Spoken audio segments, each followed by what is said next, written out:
Welcome to the Pantheon Plus Rewind. Well met, my friends. Welcome to episode 60 of The Rewind.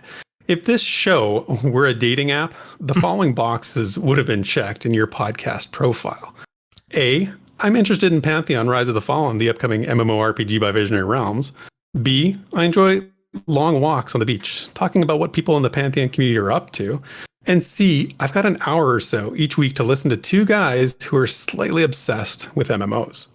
So swipe right and meet us at the premiere on Sundays at noon on the Pantheon Plus YouTube channel, or heart emoji your favorite podcast platform for the audio download whenever you want. When I filled out my podcaster profile, I checked two boxes only. First, they had to be a rogue, and they had to be willing to ninja loot all the drops, take the blame, and then give me the loot later at a discount price. And fortunately, I found my match in Minus, my iniquitous co-host, living in his new den of iniquity. What is up, my friend? So there's just so much there. First of all, well done. I almost feel like we need a round of applause. So if everybody in the chat right now can just type, let's just hit, hit 4 or hit F. Everybody hit F for Theric right now in the chat. First of all, I love the fact that you turned this into a dating app, and I now live very close to the beach with my move, so that works. The beach nice. Thing there is great, but I love that you've thrown this word in. Which, if I look at the word, the iniquity, I don't believe this is a real word, and I know that you're gonna prove me wrong here, probably. Yeah. But yes, the den of iniquity. I don't think that works with the definition. I don't. Well, here's the thing. So I became obsessed with this word after we had it on the show last week, and I couldn't figure it out. And I was like, no, okay, I got to figure this out. Somebody in the comments, I think to the show last week, mentioned den of inequity is like where you hear this word. That's where it's commonly used. And I thought, okay, I know what a den of inequity is. It's like a shady location. It's like a place where, morals are, Wait lesser. A second. You just knew whenever the word was put with a den, you understood what it was somehow? Exactly. Yeah, exactly. Okay. It's something I've read somewhere. I don't know. I heard it somewhere along the line. Anyway, so I looked it up, and yes, it refers to be iniquitous is to be, of lesser moral standards, to have some sort of like devious nature about you. So I really like it now. It's a great word, and I figured I'd work it into the podcast. Yeah, well, I mean, the interesting part here is that you've admitted that you're okay with me ninja looting. Now, I want to say that for those that are listening and don't know me well, this ninja looting thing is not a fair assessment. But in games where it doesn't matter, where we play like MMORPG 101 and stuff like that, the classes, and when we know we're not going to be playing for long, or like at the end of a Pantheon test session, yeah, I'll just start looting and joking with people, but I'll still trade it if people need it. But like when it matters, I will trade it out. But here's what's interesting, Theric. Right here, and I'm going to have to write down the date and time, episode 60, go back to this for proof. You've admitted here that not only can I ninja loot, but that I'm also allowed to sell it back to you. Now, you claim that it has to be at a discounted price, but if I'm looting like gear or weapons with you and I get to sell it to you, this is fantastic. Like, forget crafting. Like, I have my own economy now and just selling you back your loot, which is fantastic. Yeah. Well, hey man, I'll take it. But see, the thing is, you got to take the blame for being the ninja looter. That's all I'm saying, is that I pay the price in coin, you pay the price in reputation. So it seems like a trade-off. Yeah, that plays well with like how the rewind works, right? Like everybody looks at me. It does a little bit, yeah. Yeah. Oh, well, Theric's such a nice guy. I was talking to somebody recently just about Pantheon Plus in general, and they're like, I just got to say, like, in the whole community, I really like that Theric guy. He just seems like such a great guy. And it's funny because you are a great guy. Let's be honest. You're like, hiya, Poiru, sucky Canadians. They're just really bad Canadians.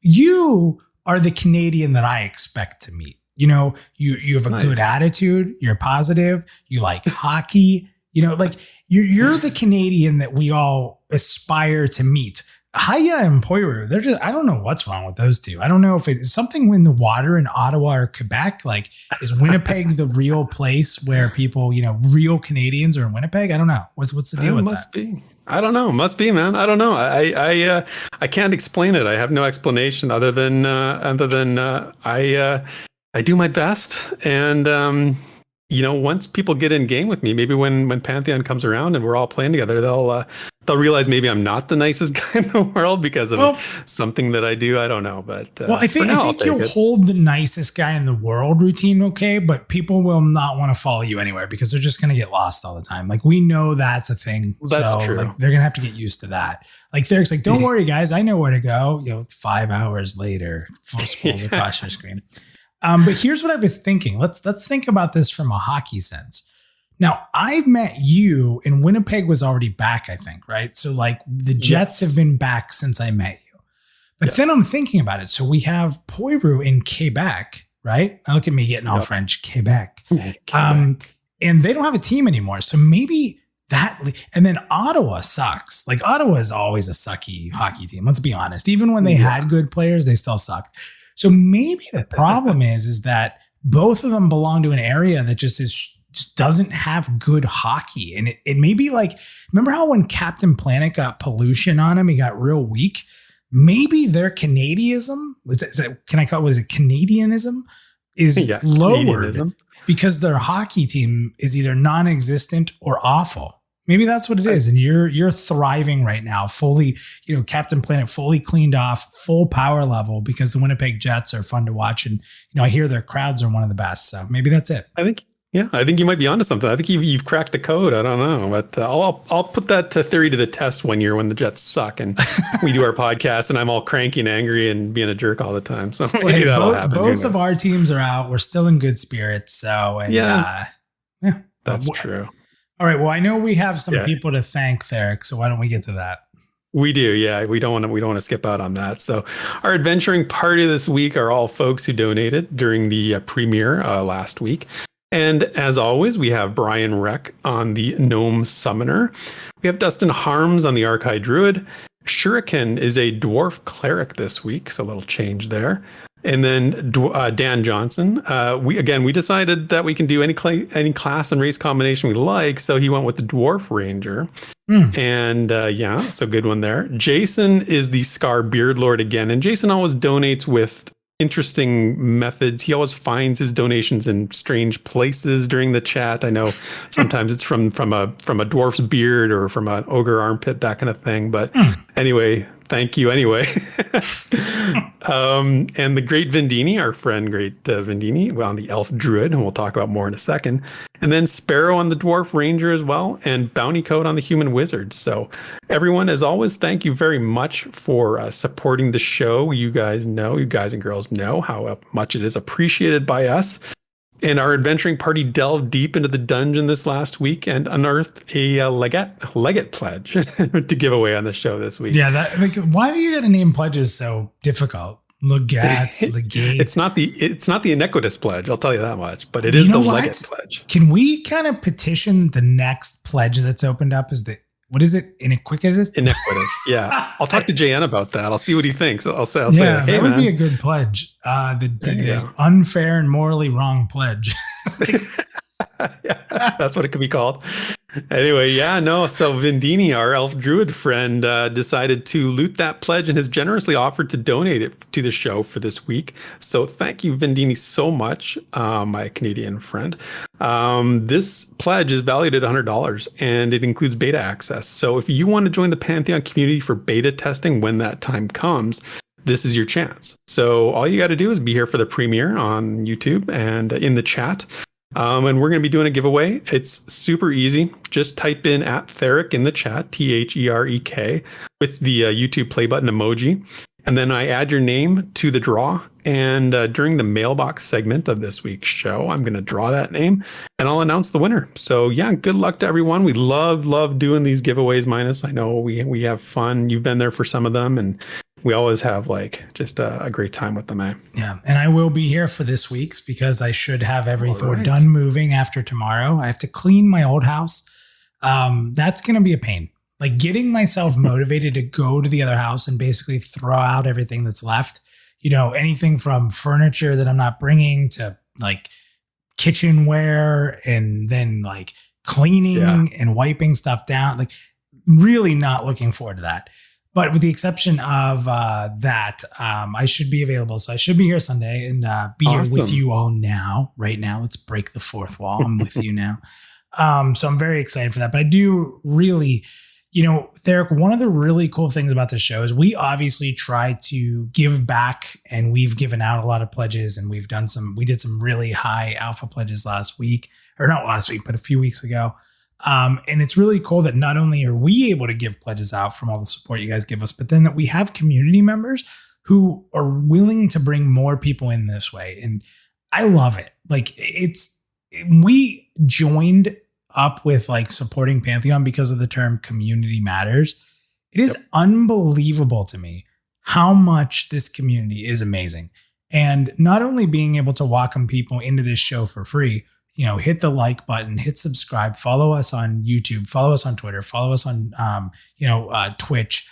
But at the same time, like, it's just so crazy because like community really matters. Like I would challenge any MMORPG out there right now to challenge us as Pantheon Plus, to challenge us, to challenge the crew that comes to the Rewind, our guild, the community we've built. I would challenge anybody to come because there's no way any other game has as great of a community as Pantheon does already. And we're, I hate saying years, but we're probably years away, right? Yep. And already we're building this foundation of friendship and getting to hear each other's stories. And that's why we do what we do. So thank you, Vindini, for being the one to step up and donate this amazing pledge that hopefully, someone in the community gets who really wants to jump in, but they're nervous or they can't financially, or their significant other would kill them otherwise, right? Like we've heard that a lot. Hopefully whoever gets this pledge, you've followed the community, you really want to be involved. Vindini, great job being an amazing member of the community. Thank you for donating this pledge. And thank you to everyone who's listening and following us and allowing us to also donate some pledges every once in a while. So awesome stuff there. I'm super excited for that. Yeah, right on, man. I'm glad to hear you're going to be there on Sunday. I wasn't aware of that. That's you really good today? News. So, I mean today. Yes, sorry. I get lost in the fourth wall complex, but yes, no, I'm glad you're here with us today, and let's have a great show. So enough of the intro. People aren't here for that. I know what people are here for. We got a special episode this week, and it's time for the main part of this episode. So what do you say? Yeah. The entree, if you will. So everybody, I hope you enjoy this. This is about an 18-minute story that's going to detail what I experienced in the 30-hour playtest. You guys are going to hear a little bit about the overall playtest, but more importantly, you're going to hear about a specific moment that we really went at hard. I've added some sound effects. I've added some music. I tried to make it a little more immersive. I'm telling you right now, I really want your feedback. Do you like this? Do you want more of this kind of content where we really tell a story and we immerse it in sound effects and music? I think it's really important to hear what you think of this. So without further ado, Theric, if you're ready, let's get into a story about my 30-hour playtest. Visionary Realms, authorized exclusive.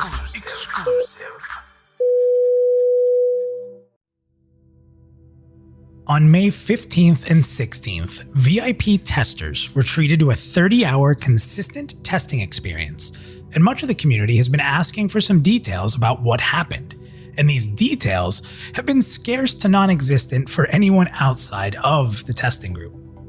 Thankfully, with approval of the team at Visionary Realms, I have permission to talk about my experience and share an exciting moment in which my group and I tackled some dangerous content well into our 30-hour experience. I want to reiterate that all the information I am sharing here is with direct permission of Visionary Realms, or is otherwise covered under NDA terms. It is also important to note that everything here is subject to change and could do so prior to or even post-launch. So let's start with the fact that I played for about 28 hours straight of the 30-hour testing time. I missed the first hour due to work, and then the last hour, well, because I got up to eat, sat on my couch, and I put my feet up, And that was a mistake. I was pretty much done at that point. However, lesson learned for the future. And if I'm honest, I really didn't think I'd be able to play that much consistently as I did like when I was younger, but a combination of really enjoying the experience and then tacked on with some relentless guildies caused some time to fly by, as we were really always just trying to figure out what challenge to tackle next. Now in our guild, we got mostly into the 16 and 17 level range, with most of us starting at about level 8 from the previous test. Now please note that during testing, the flow of XP has been boosted and pulled back at times to test various speeds of leveling, as it is not completely defined at this point. Also, it's worth noting that even without all the pieces of the death penalty intact, the XP loss in combination with the time spent regrouping and running back was indeed punishing. We died many times from being overzealous and being a bit in over our heads throughout the playtest. Now, I was fortunate to experience quite a bit of different enemy types, challenges, and environments during this playtest. While I'm not going to go into everything, we discovered a small ruins and a graveyard full of wandering spirits and skeletons. We stumbled upon humans suffering from bites of werewolves. We found caves of dangerous spiders laced with webbing, making my skin crawl. We thinned out the ranks of bandit camps, and we were even fortunate enough to spawn a bandit leader and took his sweet, rare loot. We stumbled onto a mining camp full of goblins and golems at war with one another, and we cut them all down, goblins and golems alike, for some great XP and coin. We tackled the frigid orc establishment of Hangor. Well, the outside of it. You see, we made a few mistakes before we could really get into the camp, but let's forget about that, because the story that I want to tell takes place inside Haunir's cave, and I think it's one that you'll all enjoy hearing. So upon stepping into Haunir's cave, we learned that its assortment of enemies were much higher of a challenge than those we faced within the open world, including even the rare boss bandit we faced. Adding to the challenge was extremely dangerous environment of Haunir itself. We could surely feel the darkness of the area, the threat of the toxic fumes, and the tight restricting corridors which prohibited you at times from seeing what was around the corner ahead. It was also not just the ratkin which posed a threat, but the various arachnids that called the caves their home. One wrong step, and you found yourselves running back through Avendir's Pass with your group mates in tow.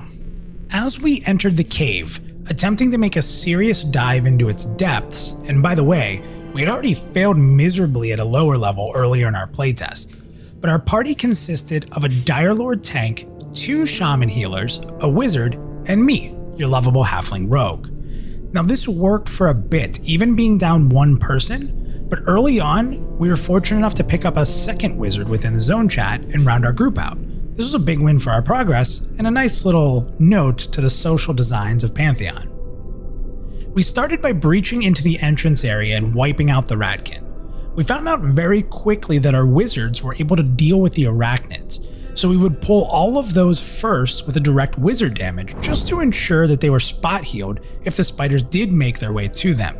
Now I would assist this process from stealth, and I would smoke trick spiders that were coming in if they came in packs, which would allow our wizards to nuke them down with relative ease. Engaging a ratkin of any type with the spiders being a threat would almost guarantee us a wipe.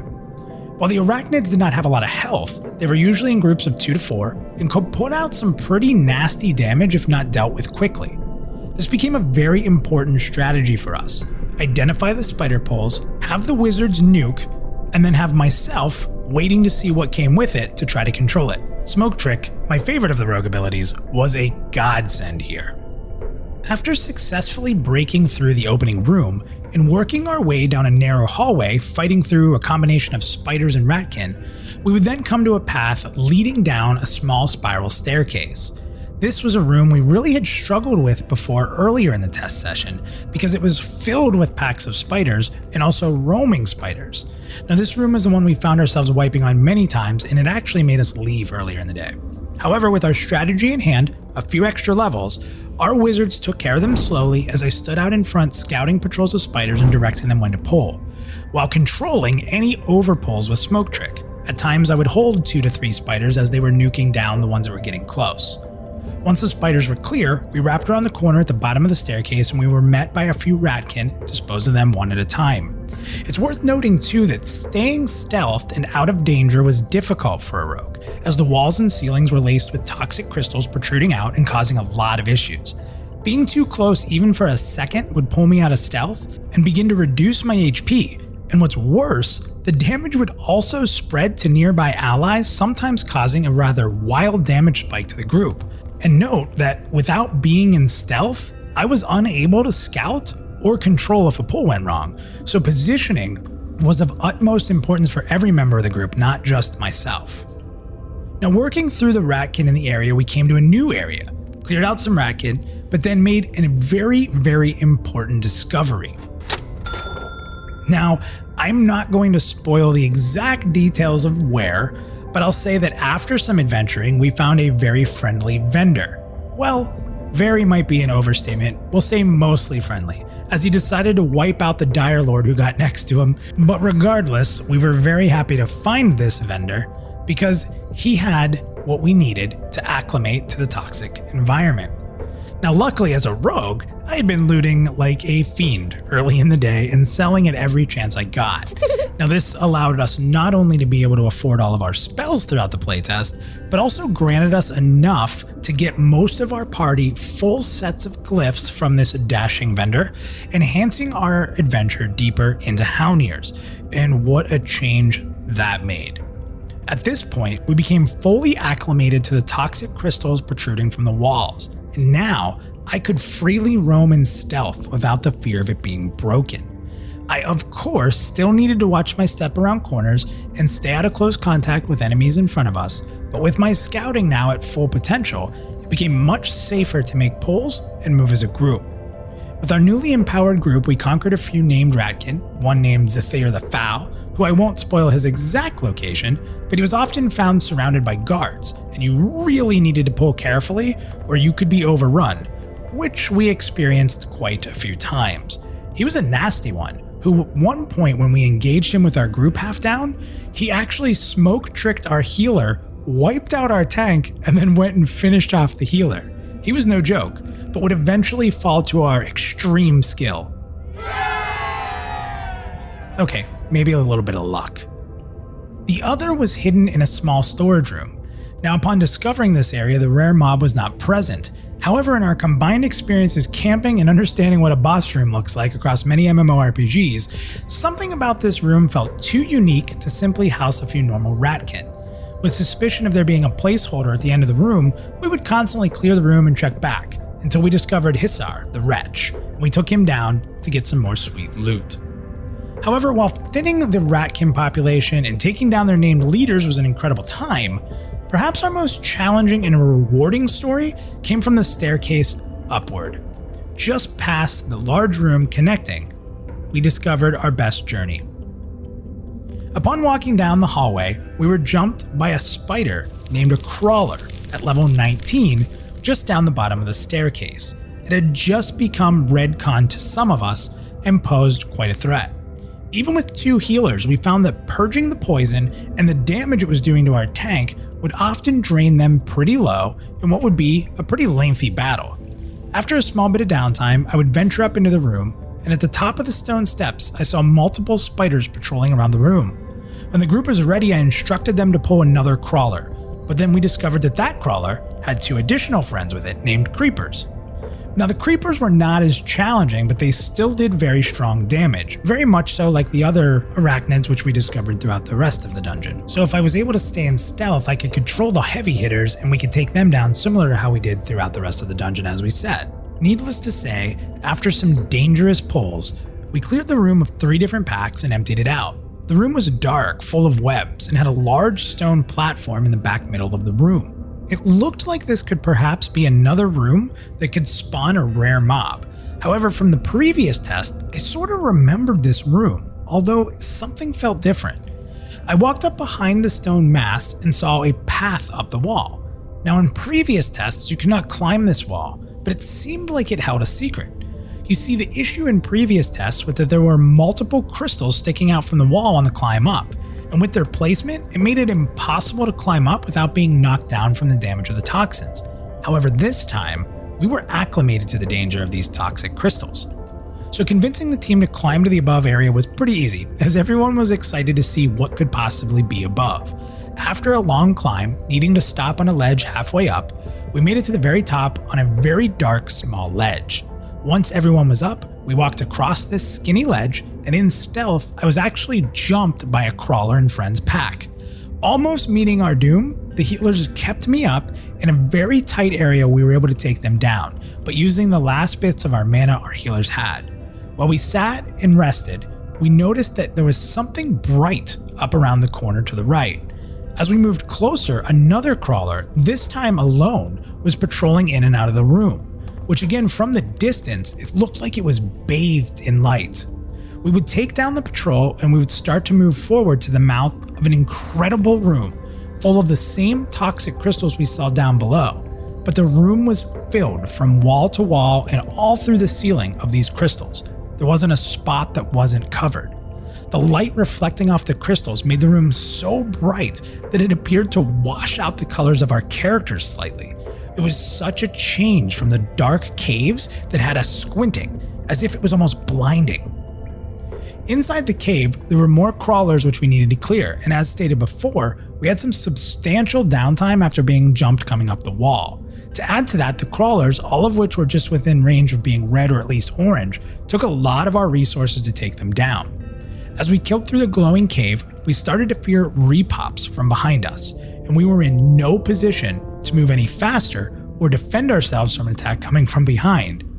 It was then that one of our wizards in the group called for a move into the large open room at the end of the brightly lit cave. I stealthed in to see what could only be described as hordes of spiders. It was evident we were now in their nest, and pulling here had never been dangerous as what was presented in front of us. Every crawler had a few creepers with it, and they were not just locked in place, but also patrolling around the bottom of the room and around a massive stone pillar fixture in the middle of the room, and this led all the way up further than we could actually see from the ground level. We pulled one pack and we were able to get it down, but we knew the clock was ticking and the respawn on the spiders behind us was very soon. I went around a small corner in the opening of the room and saw another pack and directed them to pull once ready. Another pack down, but again, not much room to get into the room without the danger of the patrolling spiders. It was then I instructed the group to move into the room hugging the left wall, and we established what we thought would be a good base. That said, our next pull was a disaster. When what looked like a patrol was safe to pull, I instructed the pull. However, one of the creepers that was with it was lagging behind, and what we thought would be another pull of 3 became a pull of 11 spiders. And needless to say, there was nowhere we could run as we were running back down the hall right into respawns.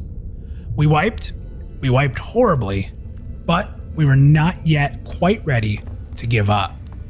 With everything respawned on the way back to the spider area and the spiders themselves, there was another battle on our way back to the crystal-filled hall. However, our pace felt better this time around as we knew what to expect. While it took some time, we were able to keep pace ahead of the spider respawns, make our way back into the side of the room where we had set up a camp, but this time we watched the patrols more intensely and began to clear the room out for what felt like endless spiders. However, it wasn't clearing the room that was our goal, but it was venturing up this spiraling rock fixture ahead of us, which had spiders patrolling up and down its winding path. With the path now being narrow, it required our group to stick very close together. Also, we knew we were close to approaching respawns on the floor behind us, which also included some patrols, which were actually pulled from the lower level of the spiral fixture which we were now ascending. The tight areas, limited sight around the corners, and the fear of patrols kept us very on edge, but we slowly worked our way up, pulling more packs of spiders and clearing slowly and steadily. Along the way, we would get into some pretty heavy danger as multiple patrols would cross and be pulled at once. Now, as a rogue, I stayed in stealth and could hold the crawlers as we took down the lower health pool creepers, but without an enchanter in the group, mana was quickly becoming a huge factor for our group, even with 2 healers. We were at times having to hold a single creeper in place while both healers were out of mana and trying to regain what they could in combat, which was very little. This would mean very extended periods of waiting, keeping an enemy in lockdown without being able to get out of combat for better downtime management. This compounded now with longer time to kill, more downtime, and thus leading to more respawns behind us as we worked our way to the top. It was a very dangerous and long journey, but after a few missteps, we were able to make it to what looked like the top of the area. The room opened up wildly. After poking around, we saw a rather awesome looking named mob. Now, I'm going to protect the description so you can all discover this on your own. The group's excitement level hit an all-time high, with what looked like the goal of our adventure now at our reach, one we didn't even know was a goal on our journey upward. We sat down to get our bearings, get our mana back, and then, with the goal in sight, we were reminded of the harsh reality of the challenge of Pantheon. As I walked around the corner to check for more adds on a small rock ahead of us, a respawning patrol, which we had killed at the bottom of the spiraling path, popped on our group, pulled nearby spiders with it, and overwhelmed our group. This was the end of our journey as we lie dead, looking across the path at this mysterious named mob, who we can only imagine snickered at our thoughts of taking him down. For my group and I, this was perhaps the defining moments of any testing experience that we've had.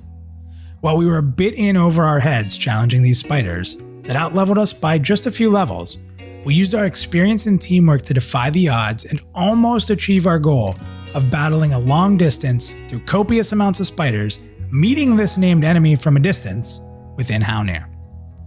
While we did not succeed, the overall journey was incredible, and I can tell you that as a group, we look forward to coming back someday when we're a little bit stronger to exact our revenge. I'd be remiss if I didn't take a moment to once again thank Visionary Realms for being able to share this story. And as a reminder, this information, without permission, is otherwise under NDA, and please understand that everything discussed here is subject to change. I hope you enjoyed the adventure story that we were able to provide to you, and the dangers we faced. Thank you for listening.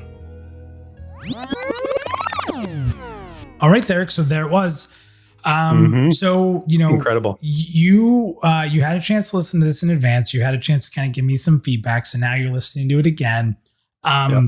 Any thoughts that you want to share on hearing this story for the first time? Like even you, and for what people know, because I didn't give any names, we protect the names of the people in pre-alpha. We don't really want to be spreading who's in pre-alpha. There's certain things we don't want to expose because we want that level of discovery. But Theric, to be, open and honest, you weren't part of this group. You went to bed. That's right. And I stayed up somehow. I stayed up, and this was probably, this was probably like 2 in the morning, something like that. So Crazy. this was pretty late when we hit this story. So Theric, I'm going to take a step back now. You guys have listened to me for a while. What are your thoughts on this? Do you have any thoughts? I mean, definitely I do. Yeah. No, I mean, I really, really enjoy listening to this. When you shared it with me, and I've listened to it a couple times now, third time, I guess now. And this method of content, of showing content, and I use showing in quotations there, is really a great tool, and I think it can be utilized more. I said this last time you did the story, the previous one you've done, because it highlights the narrative, it highlights the emotional experience of the journey, and that kind of thing this format can only come from somebody who's a reliable and trusted source, and you have the credibility and the profile to do something like this, and it's very few people, I think, who could really tell this kind of story and have it mean something, have it mean like be representative of the gameplay.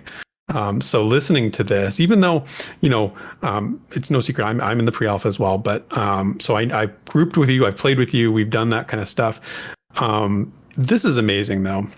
I do regret that I went to bed, not entirely, but I know the long haul you guys did, and I'm glad to be able to experience it vicariously. A couple points I noticed going through this that were really fun. Firstly, you mentioned the assortment of enemies in Halner's Cave. Yeah. Being, way higher and more difficult than in the open world. And I'm going to say some things, and if you can't comment on this because of NDA, obviously just say so, and that's fine. But this really speaks to how dungeon content is on a different level, right? We've talked about this on the show before about, and you experienced. I mean, I talked in this video about earlier on how we had wiped and left. You were part of that group when we went in. And was like, we're out of here. Yeah. Yeah, I got to experience some of the lows, not some of the highs. No, that's not true. There were plenty of highs.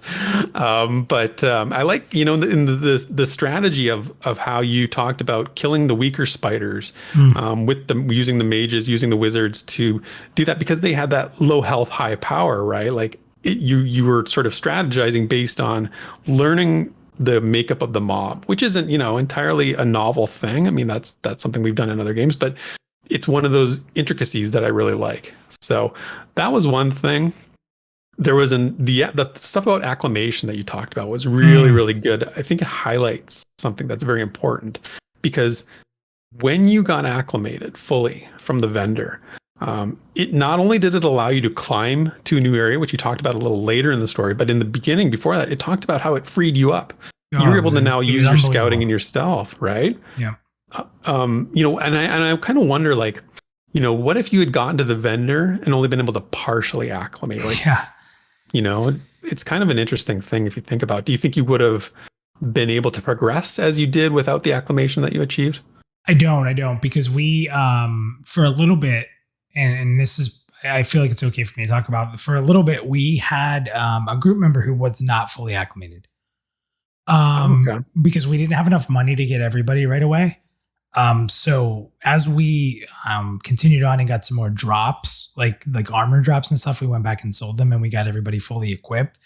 But up until then, we got like the important people in the group, and I hate to say this, but like myself scouting. I mean, you heard in the story, like the difference in scouting in preparing for the group and being able to control as a rogue. The difference is night and day because you take one damage from a crystal. It doesn't have to be a lot. You're out of stealth. And if you're out of stealth and something sees you, you're no longer able to get back into stealth.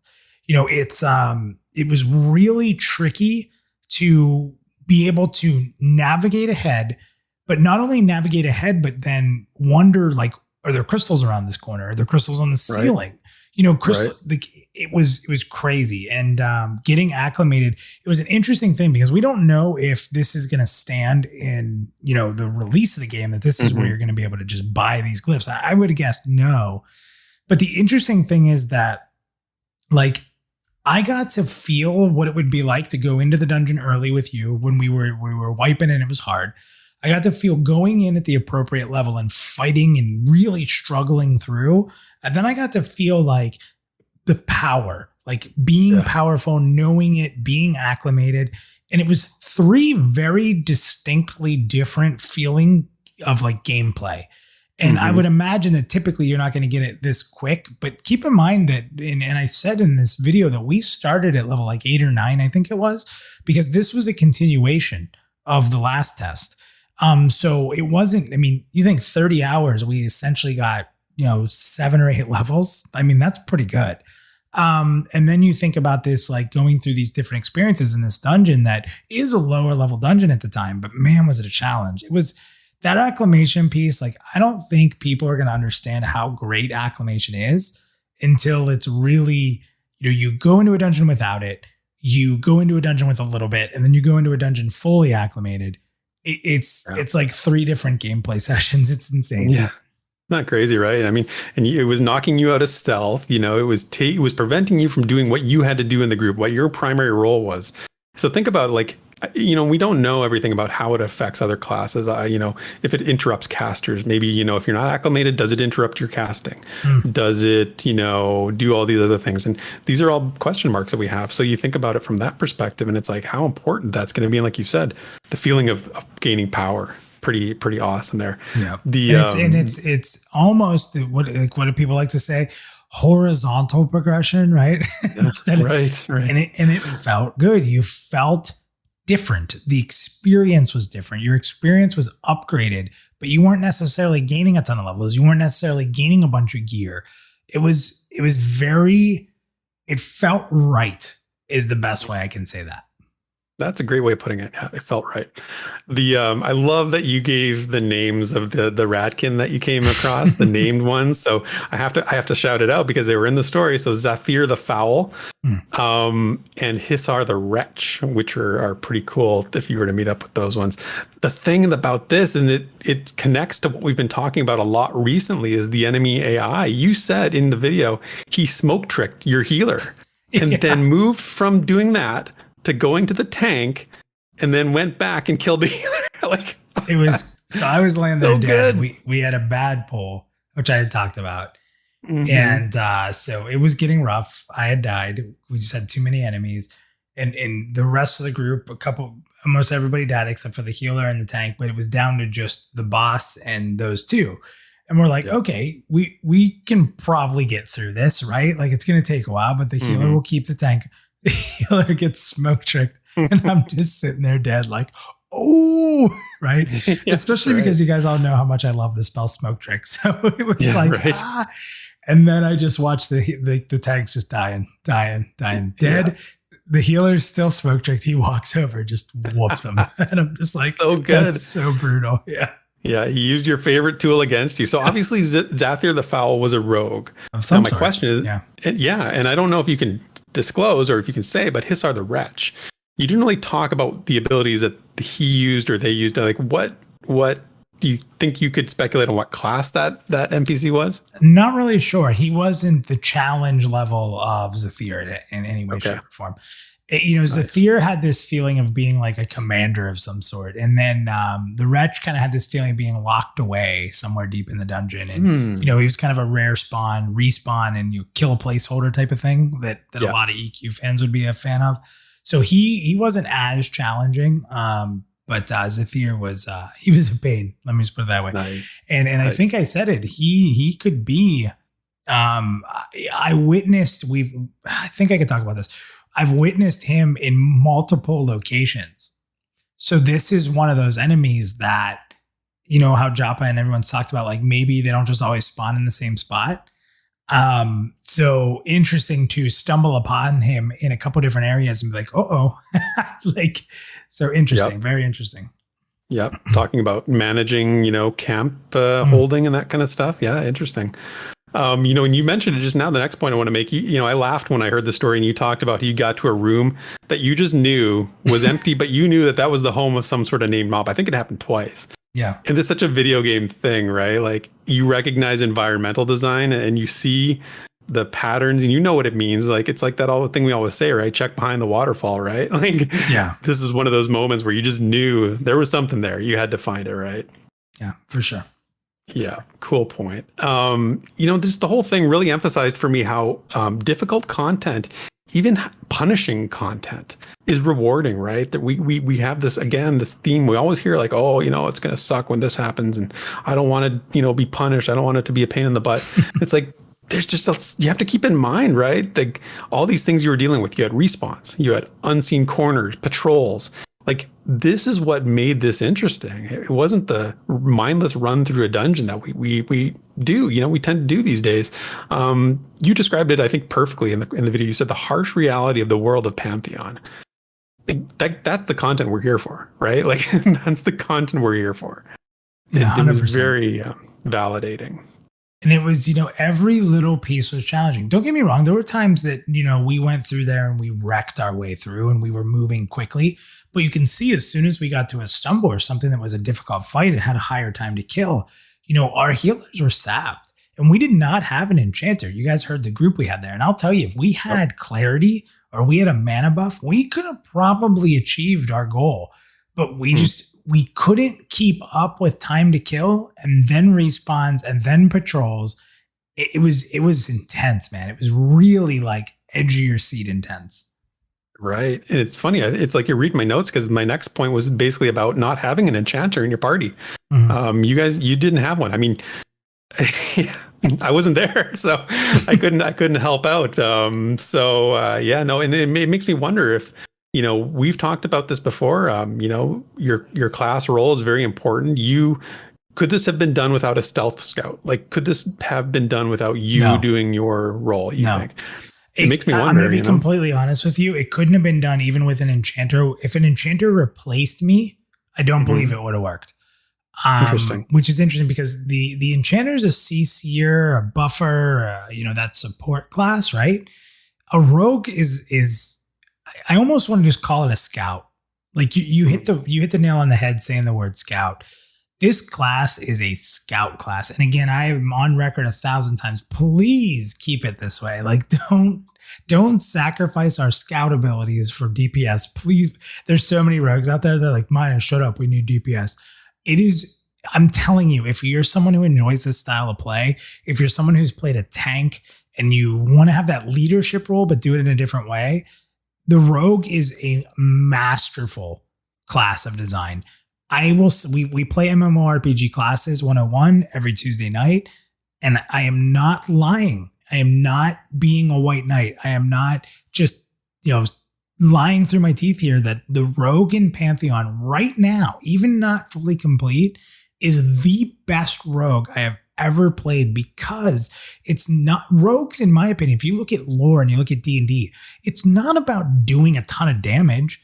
Rogues are sneaky. Rogues are tricky. They find a way through things. They figure out traps. They find a way through difficulty, through the path of least resistance. And that's what this class feels like. Please, VR, keep it that way. I'm glad you said that you don't think it could have been done without a rogue in the party, because I think that that's the kind of content in the game that there should be. There should be content that requires one class or another, right? I'm sure that if you needed a rogue here, maybe you're doing another dungeon somewhere else, another place, and there's no need for a rogue, but you have to have an enchanter in that case, right? Like that's the kind of content that they need to be making, because none of this, every class is viable in every situation. It's just not, that's not the way it should be. And I think that this is a good example of, because I felt listening to the story that yes, I don't know how your group would have done it without a rogue, maybe, possibly, but it seemed like the fact very that they necessary. were higher level is what makes me think that that enchanter would have been out of mana because of how long sometimes we had to hold them for the healers to get their mana back, as we were talking about in there. Mm-hmm. That's where the enchanter would have struggled. The enchanter would have ohmed. Now, at the same time, the enchanter would have gotten our healers more mana back, through damage and through, the clarity-esque spell. I can't remember what it's called. I call it clarity all the time. But through those things, there probably wouldn't have been as much downtime for the healers. So maybe that would have been filled. But my biggest fear was, like, could the enchanter have held some of those mobs as long as I had to? So it's interesting because they're very different. Like if that was more in level, like if we were not reaching to fight these enemies, then the enchanter probably would have been better. But in this scenario, because we were really pushing our limits, I felt like the rogue was a better class to have in this moment. But I'll tell you right now, if there was a way for our healers to have gotten that clarity spell, like at the dungeon entrance or in town when we ran back, like that would have been a savior as well. So like that buff would have been huge. Yeah, that's awesome, man. And then the last point I'll make is, and I think this sort of sums it up, is that you guys didn't achieve your goal. You didn't you got to where you got, and then you wiped, And I think that you could look at that and say, well, that sucks. We didn't get to kill the thing that we saw at the final end. And to me, I turn it around and I say, look at the amazing experience it was without that, right? Consider the whole experience and stop thinking about things so single-mindedly. Sometimes we hear, in the community or in other communities, we hear like, if you don't kill the raid boss, it's a joke. It's there's no point, like what's the point of doing this? It's like, look at this experience.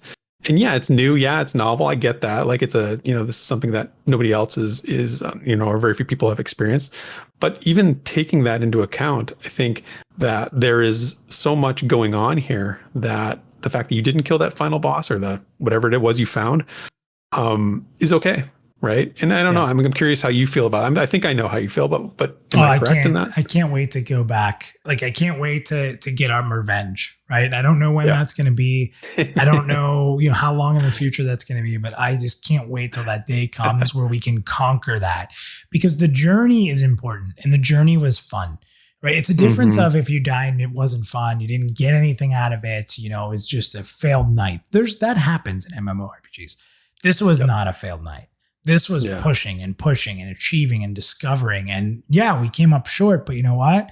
It's now the new carrot, right? It's like the new carrot at the end of the stick. Like we got to get this boss down. So Yeah, man. I got to tell you, I was jealous listening to this.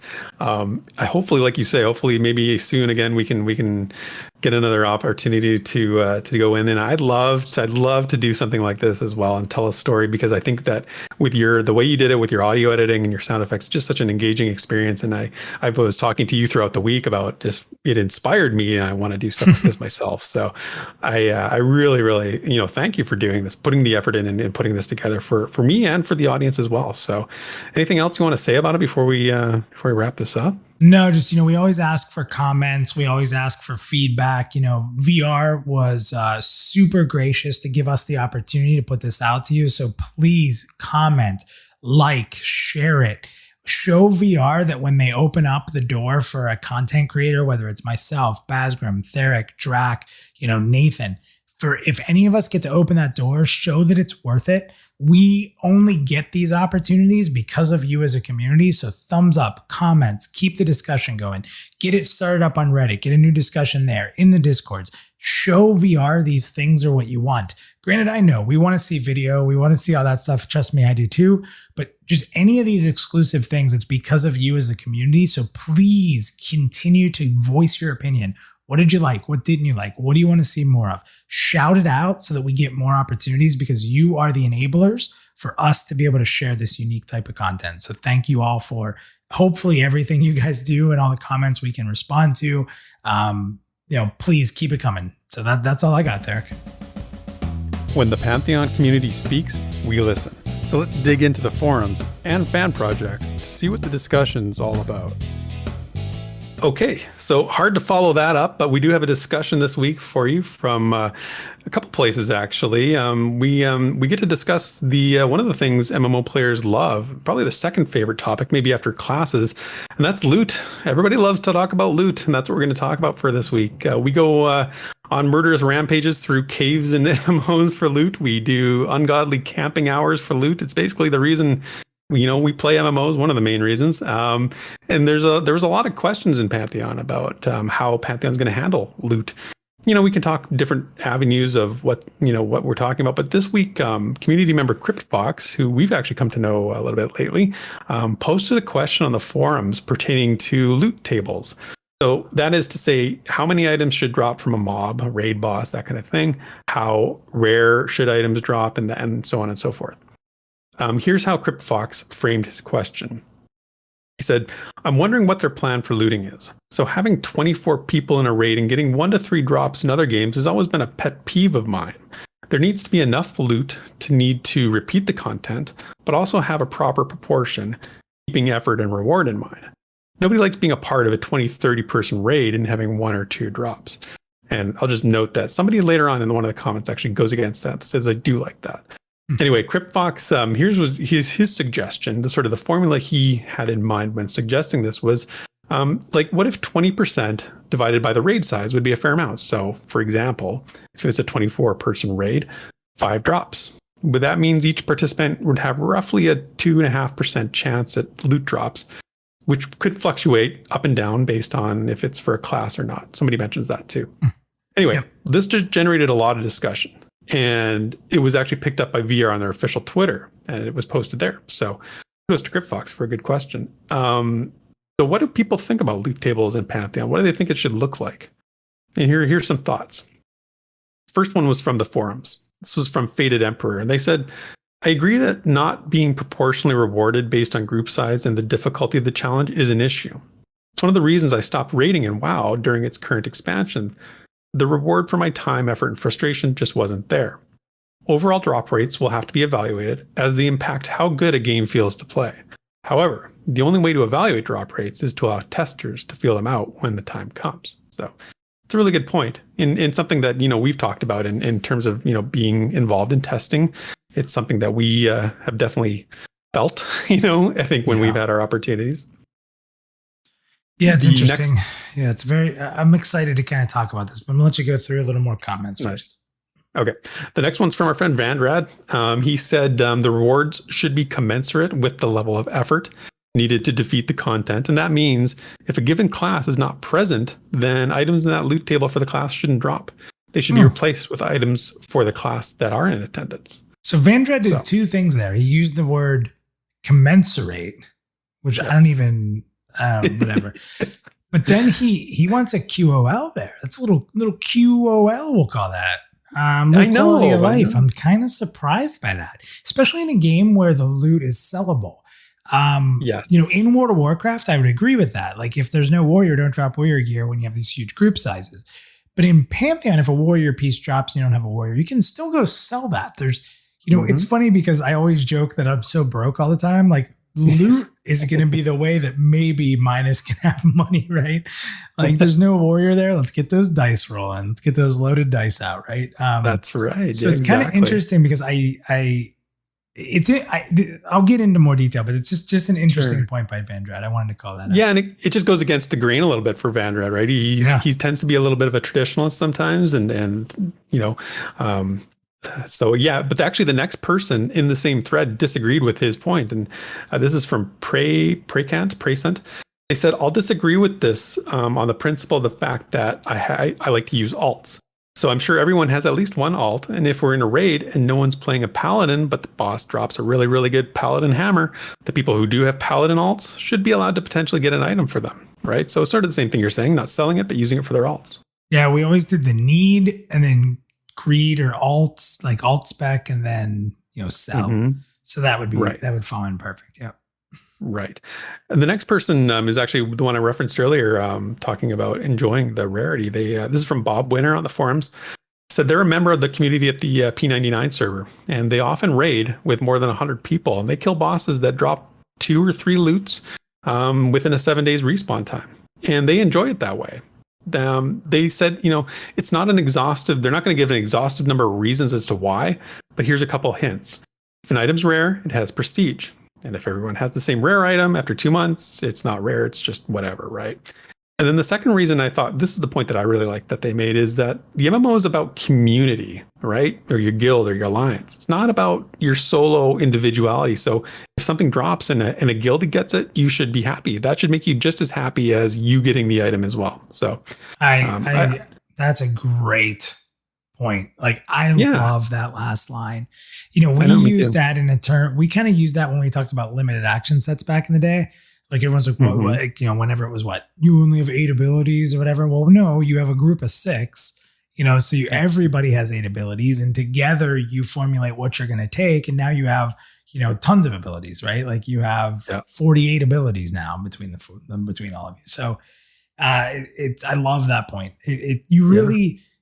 That's been lost in MMOs because people are so me.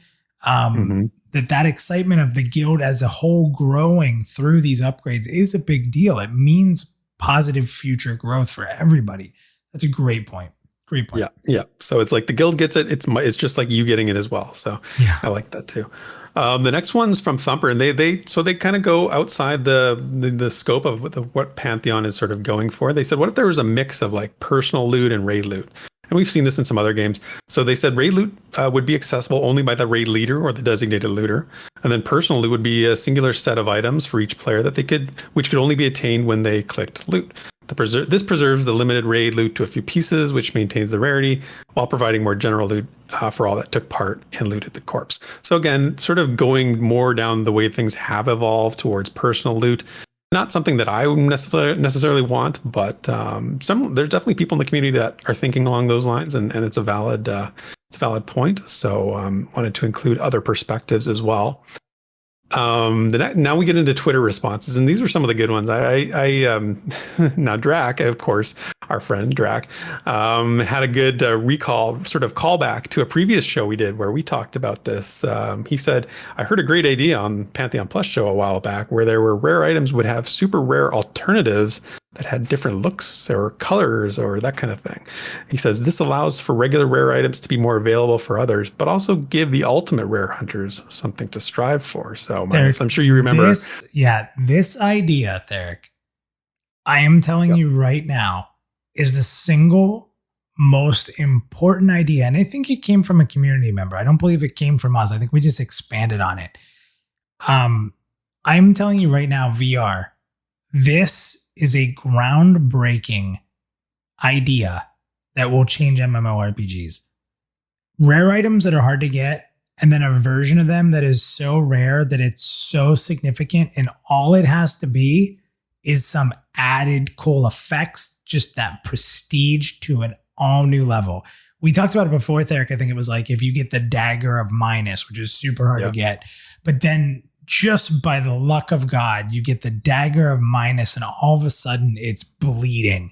It has a special particle effect that isn't normally on the dagger, and that thing is worth a boatload of money. It's super prestigious. It's super rare, but yet the people who farm and farm and farm can eventually get one. But then this is the key. And that is, I'm telling you, please VR. I don't know who came up with this idea. I know we take it for free.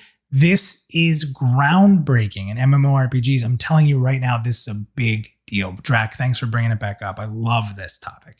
Yeah, I was glad to see you mentioned it too. I think we compared it to like foil cards, right? Like in terms of like playing Magic, that kind of stuff. So foil rare, super good. Yep. The next one's from Jake Davenport, a new commenter for the show. So welcome, Jake. He said rare items should be rare, but in addition, just 2% chance to drop, particularly on a rare spawn, rare drop. There should be modifiers that increase drop rate based on scarcity, but then decrease rate when something's heavily camped. Not to hurt the campers, but to encourage people to explore. I thought that was an interesting idea. You know, it's sort of a dynamic drop rate based on what's being camped or what's being heavily sought after out in the world. I don't know if they could do it, but it's a neat idea, I thought. It is interesting. You could take like the rate of mob kill over a certain period of time and then have a loot modifier on that. I mean, I don't think that's a super hard thing to program. It's interesting. Mm-hmm. The next one's from Casa Black. They said, loot tables can make or break a game. If your intent is to go old school, then I'd expect rare items to be something that is Twitter post worthy as a brag and not something that is guaranteed to get without effort. So that's just sort of the fundamental, you know, what we all want. We want items with prestige and something that's worthy of posting on Twitter, right? And showing it off in the Discord for whatever community you're a part of, whether it's your guild or whether it's just your friends or it's just like whatever, the unofficial Pantheon Discord. You know, post it, say, look, check it out. Look what I got. It's cool. Nimicry said they go with the two bites at the apple approach. Bosses drop items and currency. That way, even if RNG is terrible for you, you can eventually get what you need from a vendor. So basically saying, keeping it pretty simple, keeping the loot tables low, keeping the numbers of items that drop low, but supplementing that with coin and the ability to purchase it otherwise. Then the last two, the next one's from Sean Holden. They said, I'm a big supporter of bad luck prevention. Something like badges or some other form of item that can be used, such as like a vendor or combined, to generate a piece of loot. So what he's doing is he says this prevents the, quote, 25 raid boss kills and not a single piece of loot catastrophe that rears its head sometimes. I've never heard of this. Have you seen this in any games where you can buy like sort of like, you know, stuff to minimize or to mitigate your bad, you know, RNG a little bit? Yeah, World of Warcraft had badges and stuff you could get. Now, you didn't get exactly the same gear, but you could get equivalent level gear with a number of badges. So you could get similar gear. There was a point at which tier gear, so they had every raid tier, they'd have like a set, and you could get it, or you could get tokens, and you could eventually trade the tokens for like one piece. You had to earn quite a bit, and you also had to roll on the tokens. So the tokens weren't free. Like there were like, I think there were 12 classes at the time. I'm making that up. And like it would drop 4 different tokens, and each token had 3 classes or something like that on it. Again, just making up numbers. Right. So a token would drop, and then you'd have like 3 classes rolling against each other to at least get the token, right? But it would always drop like 1 or 2 tokens or 3 tokens or something. And then, you know, you get X amount of tokens after so many weeks of play. You can go get one piece of gear that's eluded you, like one of the tier pieces. It's not a bad formula. I think a lot of people that are old school EQ will say that it's too quality of life, or, you know, it creates a issue with item rarity. But I kind of disagree. If it's where you need enough of it to actually matter, it was interesting. It worked well for a while. I think so. Interesting. Yeah. Kind of sort of chipping away at it, right? You don't get it that one shot. And if it doesn't happen 25 times, you've chipped away at it enough to finally put yourself in a position to get it, right? So I think that's a not bad idea. And then the last one is from Angus, and they said the rarity of an item drives to an extent its value. Yet obtaining an item that is coveted carries its own reward. Surely we don't want to dilute the experience. Harmony between fairness and scarcity is a battle unto itself. And that's a really good last line there. I think that's exactly right. You know, you want to have scarcity, but you also don't want to feel people feel like there's no point, you know, like you want to get them moving towards their goals. So yeah, what's your thoughts on this? I think I'm pretty traditional in this aspect. But well, let's hear what you have to say first. No, I think there's a lot of really good ideas out there. I think that there's ways to make something super rare without taking it away from everybody else, right? And that's again going back to that idea I love. You know, yeah, I mean, if you camp something, you know, if you can only kill something once a day and you kill it every single day for 365 days and you don't get that item, I think there's a question of like, is that when the effort is put in, I think that the reward should be there. I don't believe that you should just give it out to people who don't put the effort in. You know, we have to determine what's the appropriate effort to get a rare item. And then I think we build around that. Yeah. Yeah, I agree. And I don't think it needs to be, you know, it doesn't need to be. I like the formula CryptFox actually put forth at the beginning, you know, basically saying, you know, you look at the number of people on the raid, you know, divide it by a certain, you know, on a formula and loot sort of can be something like that, you know, and it doesn't have to be the same every time. It doesn't have to follow the same formula. Maybe a certain area has a greater higher ratio and a certain area has a lower ratio, but it's the individual loot is, I think, where we've gotten off the rails. And I think that a lot of the item prestige that Joppa talks about all the time, he knows very well about this, and it's very important to the game. And I key in every time I hear him talk about item prestige because it does resonate with me, and I think it resonates with a lot of the Pantheon community about keeping items prestigious. So, you know, just lots of good ideas, like you said, in this thread, and I hope that it's a productive discussion that can move forward. And we're going to be talking about loot for years to come. So whether it's what loot we got or we didn't get, you know, that even the loot you didn't get creates conversation. So either way, you know, it's a good thing, right? You know, I love my loot, so yes, we will for sure. Yeah, and I don't forget to ninja loot it for me, and that's solitaire. I don't forget about that. So. Okay, so introductions. We have a new member of the community this week on the forums and the introduce yourself section. It's from Samir. They said, "Hi all, after spending some time with a group in Guck last night on P99, they were chatting about Pantheon. He decided to make a account and pledge. They said, this game looks incredible. The last time I made a forum account was for Vanguard Saga of Heroes, and we all know how that turned out. So after 9 years, I'm back looking for group. The question is, I've just started to dive into all the updates, threads, and YouTube videos." And he mentions Basgrim, Nathan Napalm, and Pantheon Plus, and pretty much all the info they can get their hands on. However, it's overwhelming. So any suggestions where to start? I think minus you and I would both recommend all three places that they mentioned as good places. Anywhere else you'd like to point Samir towards getting information? I heard those Pantheon Plus guys are awesome, so I'd probably start there. I mean, I love Basgrim and Nathan, but I heard that Pantheon Plus team's really good. They do like a weekly show to keep you updated. You can just listen to it in the car. Yeah, it's not bad. I'd probably say that's a good place to start. Yeah, good.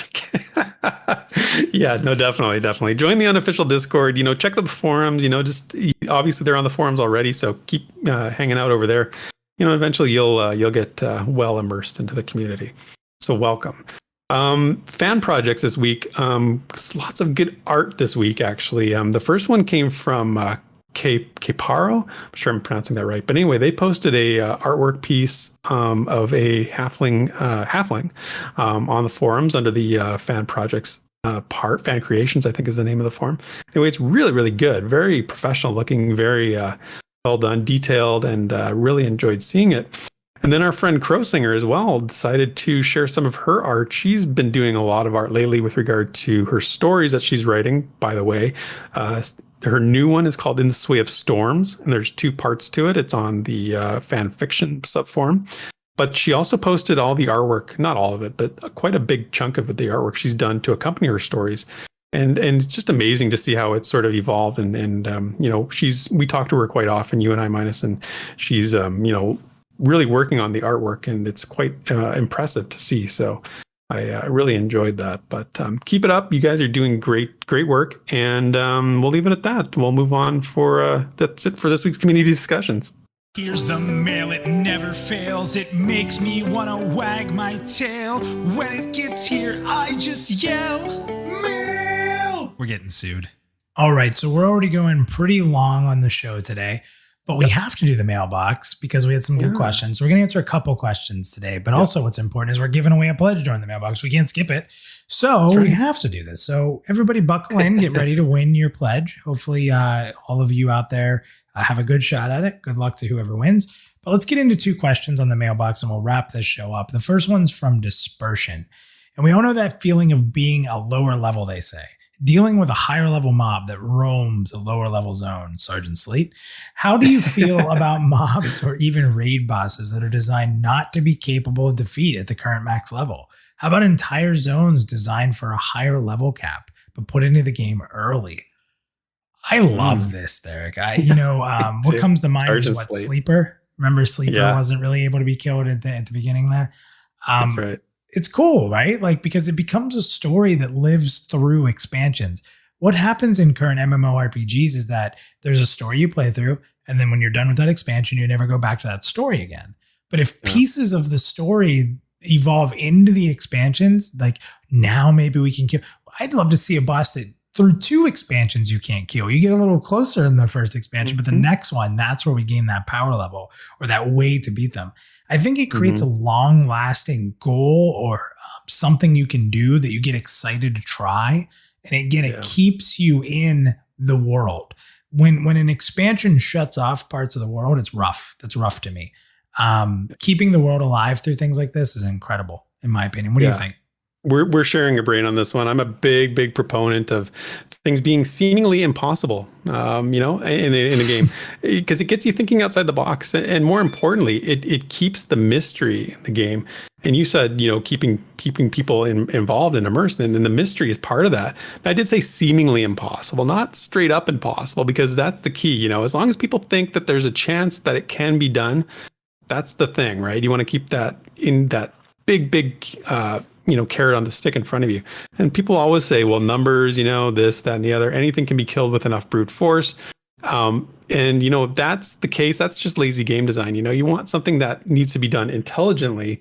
And if it's like a trigger that opens something up or, that kind of thing, it just makes for legendary stories, like you said. And I really, really like that too. I hope that things go undiscovered for years and, bosses never get killed, like you said, for quite a long time. That's the secret sauce in making addictive video games, I think. So good question, though. And I am leaving in those text message sound effects that you got so that everybody watching this show is checking their phone. So those are left in on purpose. That and I don't want to edit around them. Yeah. So furiously trying to turn my phone off while I was saying that. I'm you kind multitasking. of had one of these effects here where you kind of go away from the mic. Yeah, and you start talking. that's exactly what it was. Yeah, you were looking for your phone. No, it's fine. Listen, that's what we do in the Rewind. This is a real show. This is real. Yeah, this is real life. Keep it real. So the last question here is from Lepoff, and I love this because we kind of talked about it earlier. What spell or ability scares you that mobs will have that you're glad you have? Smoke trick. I said the same thing. I wrote down the same thing exactly. I was thinking about your story the whole time. I'm like, man, we just heard why smoke trick is such a nasty ability. Once more classes, come online, we'll find more. But for now, holy moly, yeah, the other one's charm. Right, because they turn you and kill your group. So that's. Or could you imagine charm the healer and have them heal you? That'd be so awesome. That'd be awesome. Yeah, charm's always scary, whether you're using it or someone else is using it. Yeah, man. And with the AI that's going on in this game, and charm in the hands of these NPCs, oh boy, look out. So yeah. Well, everybody, we went a little bit longer today, but we hope that you enjoyed our story. It was awesome to dig into it a little bit more with you, Theric, and thank you for sharing your excitement, because I hope that if you're excited, it's really going to mean that a lot more people will be excited to talk about this in more depth. As I said earlier, though, Theric, we can't keep doing this without the community giving us that credibility and support to ask VR to do these special things. Do not misunderstand how much you as a community make the things we're capable of possible. Without your support, without the follows, without the comments, without the traction that's gained within the community, when we can do special things like this, we wouldn't be able to do them. So thank you, everybody. Please hit the thumbs up. Please subscribe, like, follow, all that fun stuff. And hopefully we see you again next week for our next episode of The Rewind. As always, Theric, thank you. Amazing show. Awesome. See you next week, everyone. Thank you for listening to this week's episode of the Pantheon Plus Rewind. Be sure to follow Minus and all Pantheon Plus related content on Twitter, Twitch, and YouTube under the name Pantheon Plus. Also, be sure to follow Theric at Pantheon Theric on Twitter. Keep up to date on all Pantheon Rise of the Fallen information on www.pantheon.plus, the definitive source for all media of Pantheon. Until next time.